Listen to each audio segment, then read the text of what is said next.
A vida continua com Pedro Silva, aos sábados, no Rádio Clube de Angra.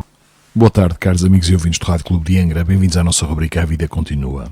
Na passada terça-feira, na nossa Associação Cultural Espírita de Xarense, a palestra subordinou-se ao tema Porquê é que nós somos a favor da vida? E falamos no caso concreto do aborto, cujas estatísticas só deste ano, 2023, já estão a atingir patamares assustadores. E nós falamos na perspectiva espírita, e aproveito para dizer que na doutrina espírita não existem, no seu contexto doutrinário, termos como proibido ou permitido, certo ou errado. Não.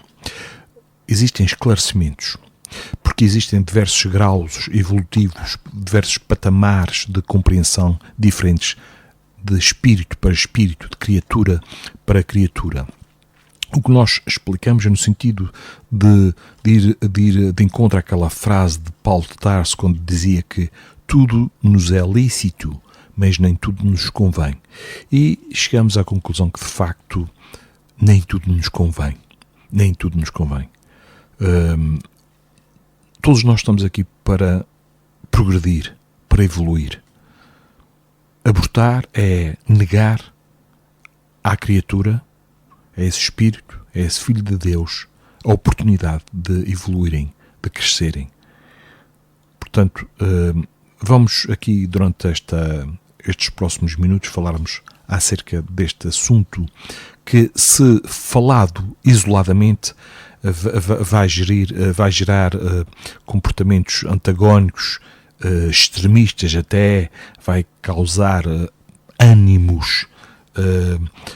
Portanto, para evitar isto, vamos sim esclarecer. Vamos tentar entender porque é que não devemos abortar. E isto serve para tudo, porque a vida, toda ela, foi-nos dada por Deus e só Ele pode tirar. E estamos a falar aqui, vamos hoje falar do aborto, mas já falamos também do suicídio, mais à frente um dia falaremos sobre a eutanásia e também sobre o homicídio. Mas então vamos a esta questão do aborto. A doutrina espírita trata de forma clara e objetiva a respeito do aborto na questão 358 da sua obra básica, O Livro dos Espíritos. A pergunta é a seguinte: constitui crime a provocação do aborto em qualquer período da gestação? Qualquer período da gestação? E a resposta dos espíritos benfeitores é: há crime sempre que transgredis a lei de Deus. Uma mãe, ou quem quer que seja, cometerá crime sempre que tirar a vida a uma criança antes do seu nascimento. Por isso, impede uma alma de passar pelas provas a que serviria de instrumento o corpo que se estava a formar. Sobre os direitos do ser humano, foi categórica a resposta dos espíritos benfeitores a Allan Kardec na questão mais adiante, a questão 880.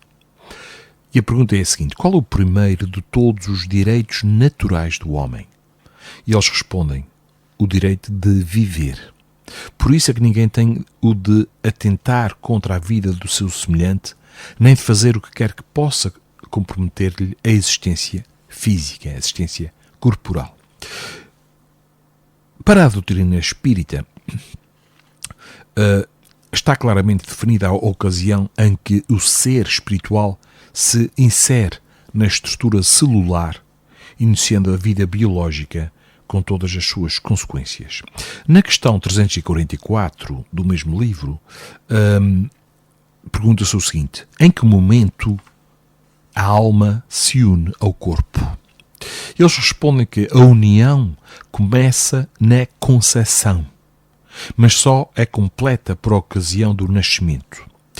E acrescentam que desde o instante da concepção, o espírito designado para habitar certo corpo, a este se liga por um laço fluídico que cada vez mais se vai apertando até o instante em que a criança vê a luz. O grito que o recém-nascido solta anuncia que ela se conta no número dos vivos e dos servos de Deus. As ciências contemporâneas, caros amigos, por meio de diversas contribuições, vêm confirmando que a visão espírita acerca do momento em que a vida humana se inicia. A doutrina espírita firma essa certeza definitiva, estabelecendo uma ponte entre o mundo físico e o mundo espiritual, quando oferece registros de que o ser é pré-existente à morte biológica. A tese da reencarnação, que o Espiritismo apresenta como eixo fundamental para se compreender a vida e o homem em toda a sua amplitude, hoje é objeto de estudo de outras disciplinas do conhecimento humano que, através de evidências científicas, confirmam a síntese filosófica do Espiritismo, que se baseia no nascer, morrer, renascer ainda e progredir. Sempre tal é a lei. Assim, não se pode conceber o estudo do aborto sem considerar o princípio da reencarnação que a parapsicologia também aborda ao analisar a memória extracerebral, ou seja, a capacidade que algumas pessoas têm de lembrar espontaneamente de factos com elas ocorridos antes do seu nascimento. Mesmo antes da formação do cérebro. Dentro da lei dos renascimentos, estrutura-se ainda a terapia regressiva a vivências passadas que a psicologia e a psiquiatria utilizam no tratamento de traumas psicológicos originários de outras existências, inclusive em pacientes que estiveram envolvidos nesta prática do aborto. Vamos agora fazer aqui uma síntese dos vários tipos de abortos. Temos aqui o terapêutico. O procedimento abortivo é moral apenas numa circunstância, segundo o Livro dos Espíritos, que na sua questão 359 diz o seguinte: dado o caso que o nascimento da criança pusesse em perigo a vida da mãe dela, haverá crime em sacrificar-se a primeira para salvar a segunda? E eles respondem, os benfeitores espirituais: preferível é se sacrifique o ser que ainda não nasceu, a sacrificar-se aquele que já está aqui na sua vida corporal. Com o avanço da medicina, torna-se cada vez mais escassa a indicação desse tipo de aborto. Essa indicação de aborto, todavia, com as angústias que provoca, mostra-se como situação de prova e resgate para pais e filhos que experimentam a dor educativa em situação limite, propiciando, desse modo, a reparação e o aprendizado necessários. E agora, este que é mais complicado, mais doloroso, que é o aborto por estupro, por violação.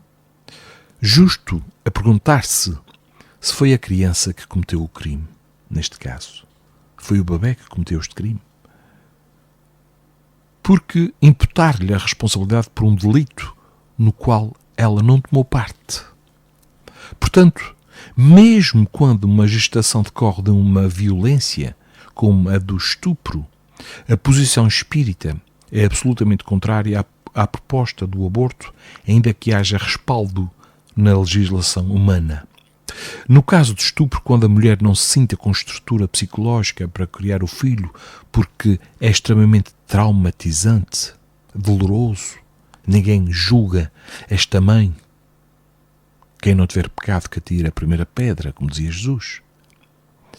Quando esta mulher não tiver estrutura para criar o filho, cabe à sociedade e aos órgãos governamentais facilitar e estimular a adoção da criança nascida, ao invés de promover a sua morte legal. O direito à vida está naturalmente acima do ilusório conforto psicológico da mulher. E quantos casais que não podem ter filhos fazem fila para adotarem? Temos aqui outro aspecto, outro tipo de aborto, que é o chamado eugénico ou piedoso.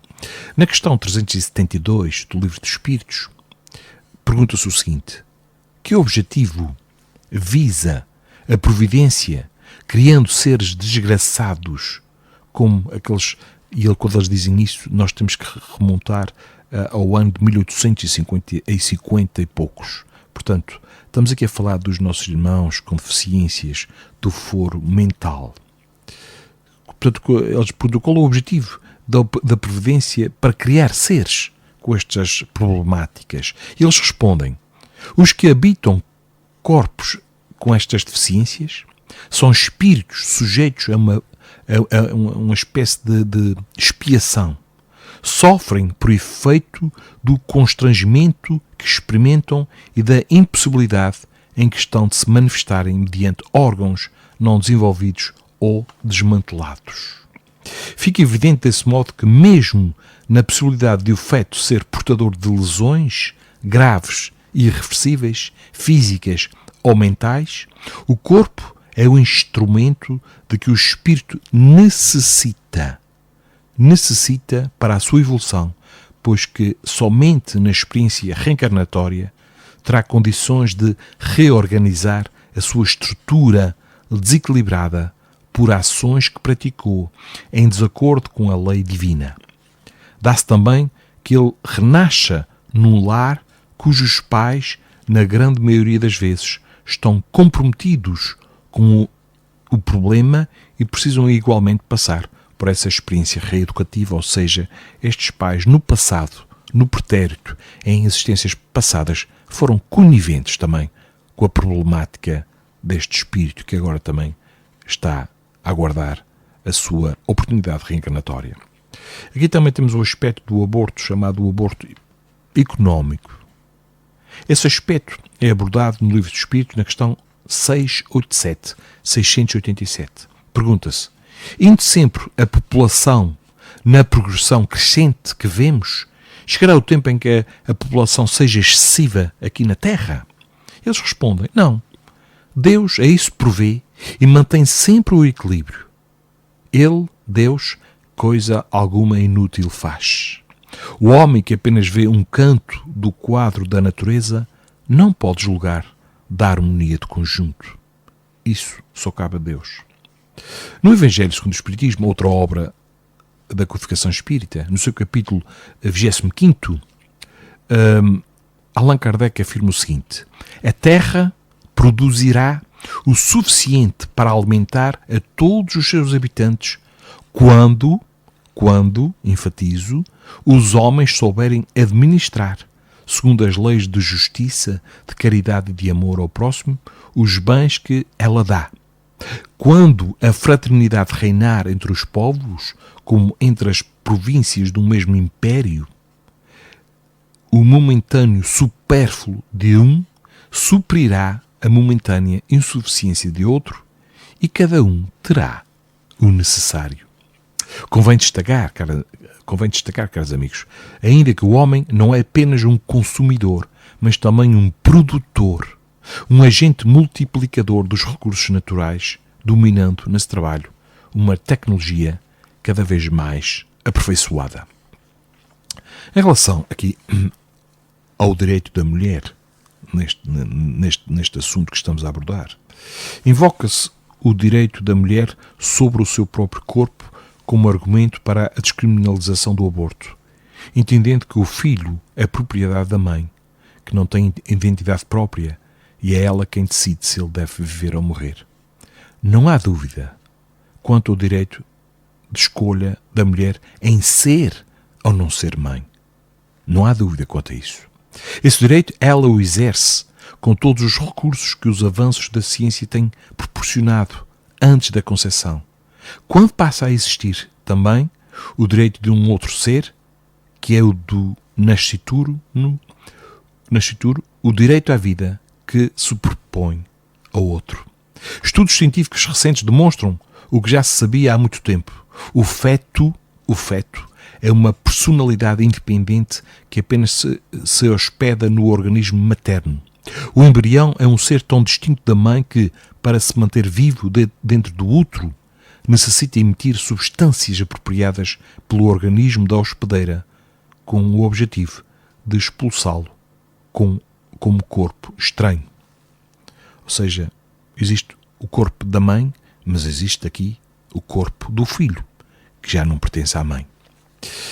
E quanto, caros amigos e ouvintes, e quanto às consequências do aborto? Após esta prática, mesmo quando coberto pela legislação humana, o espírito rejeitado pode voltar-se no plano espiritual contra a mãe e contra todos aqueles que se envolveram na interrupção da gravidez. Daí dizer o Espírito Emmanuel no livro Vida e Sexo o seguinte: admitimos seja suficiente breve meditação em torno do aborto delituoso para reconhecermos nele um dos fornecedores das moléstias de etiologia obscura e das obsessões catalogáveis na patologia da mente, ocupando vastos departamentos de hospitais e prisões. Mulher e homem que foram cúmplices nas ocorrências do aborto criminoso desajustam as energias psicossomáticas com intenso desequilíbrio, sobretudo no centro de força ou no chakra genésico, onde se encontram, digamos, os órgãos reprodutores, implantando nos tecidos da própria alma a sementeira de males que surgirão a tempo certo, o que ocorre não só porque o remorso se lhes entranha no ser, mas também porque assimilam inevitavelmente as vibrações de angústia e desespero, de revolta e vingança dos espíritos que a lei lhes reservava para filhos. Por isso, compreendem-se as patologias que poderão emergir no corpo físico, especialmente na área reprodutiva, como o desaguar das energias perispirituais desestruturadas, convidando o protagonista do aborto a reharmonizar-se com a própria consciência. Aqui são responsáveis todos aqueles que estiverem envolvidos: pais, familiares, pessoal médico, pessoal de enfermagem, toda a gente que for conivente terá a sua quota de responsabilidade nos seus reajustes futuros. E por falar em reajuste, ante a queda moral pela prática do aborto, não se busca, caros amigos, não se busca condenar ninguém. O que se pretende é evitar a execução de um grave erro de consequências nefastas, tanto individual como socialmente, como também a sua legalização. Como asseverou Jesus: eu também não te condeno, vai e não tornes a pecar. Naquele episódio que nós nos recordamos da mulher adúltera e de toda a população que se prontificava para apedrejar. A proposta de recuperação e reajuste que a doutrina espírita oferece é de abandonar o culto aos remorsos imobilizadores, é de abandonar a culpa autodestrutiva e a ilusória busca de amparo na legislação humana, procurando a reparação mediante reelaboração do conteúdo traumático e novo direcionamento na ação comportamental, o que promoverá a liberação da consciência através do trabalho no bem, da prática da caridade e da dedicação ao próximo necessitado, capazes de edificar a vida em todas as suas dimensões. Proteger e dignificar a vida, seja do embrião, seja da mulher, é compromisso de todos os que despertaram para a compreensão maior da existência do ser. Assim, agindo, evitam-se todas as consequências infelizes que o aborto desencadeia, mesmo quando coberto por uma legalização humana que é ainda muito deficiente. E não podemos esquecer: todas as mulheres, todos aqueles que já estiveram envolvidos no passado, o passado já não pode ser alterado, mas nós podemos, a partir de hoje, construir um novo futuro. Por isso, o que fazer? Seguir aquela mensagem do Mestre que dizia: o amor cobre a multidão de pecados. que nos foi depois transmitida através de Pedro, na epístola, na sua primeira epístola. Por isso, caros amigos e ouvintes, o que fazer após o arrependimento? Tantas crianças que estão órfãos para serem cobertas de carinho, para serem abrigadas, acolhidas. Tantas associações que trabalham com crianças. Por exemplo, aqui na nossa ilha temos a Associação Nascer e Crescer Feliz, que precisa de voluntariado. Por que não participar nos seus peditórios? Porque os voluntários, tristemente, é muito triste dizer isso, mas cada vez há menos pessoas voluntárias que estão demasiado acomodadas no seu conforto, que é um conforto ilusório, que é passageiro. O verdadeiro conforto advirá e advém da prática da solidariedade. Esse sim é extremamente gratificante e esse é duradouro. Caros amigos e ouvintes, antes de terminarmos, só uma pequena mensagem do livrinho Vida Feliz, e que diz assim: acalma os anseios de mudanças constantes. Deus colocou-te no melhor lugar para o teu progresso moral e espiritual. O lar que tens, o trabalho em que te encontras, a cidade onde resides, são oportunidades de treino para a tua evolução. Pedra que rola não cria limos, afirma o ditado popular. Quem sempre está de mudança não amadurece, nem realiza bem coisa alguma. Cumpre a tarefa onde estejas e no momento próprio, após acurada meditação, toma o teu rumo definitivo. Agora sim, caros amigos e ouvintes, ficamos por aqui com esta temática acerca do aborto, para que nos tornemos cada vez mais conscientes de que, de facto, tudo nos é lícito, mas nem tudo nos convém. E o aborto não convém a ninguém. Digam sim à vida. Até ao próximo sábado. A vida continua com Pedro Silva, aos sábados, no Rádio Clube de Angra.